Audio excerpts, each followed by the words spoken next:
మీ కార్కున్న వైఫర్స్ సరిగ్గా వర్క్ అవ్వకపోతే ఏమవుతుందో తెలుసా? అసలు వైఫర్స్కి యాక్సిడెంట్కి ఉన్న సంబంధం ఏంటో తెలుసా? నేను చెప్తాను, క్లియర్గా వినండి. మెయిన్ పాయింట్ వచ్చేసి వైఫర్స్ మనం జనరల్గా వాన పడినప్పుడే ఎక్కువ వర్క్షాప్స్కి వెళ్ళి వైఫర్స్ బాగొట్టలేదు, క్లీన్ చేయట్లేదు మనం చూపిస్తాము. అప్పుడే కాదు, మిగతా అప్పుడు కూడా చెక్ చేయించాలి.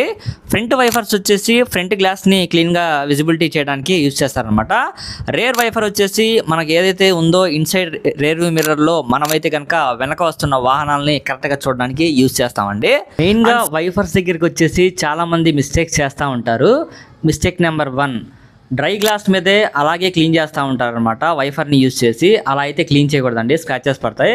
మిస్టేక్ నెంబర్ 2, మీరైతే కనుక టైం టు టైం వైఫర్ బ్లేడ్స్ అయితే కనుక మార్చాలి.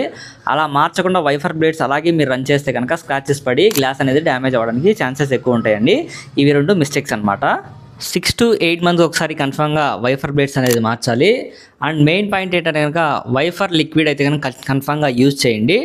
దీంతో పాటుగా ఫ్రంట్ వైఫర్ ఒక్కటే కాదు, రేర్ వైఫర్ కూడా చాలా ఇంపార్టెంట్ అని చెప్పి అందరూ తెలుసుకోండి.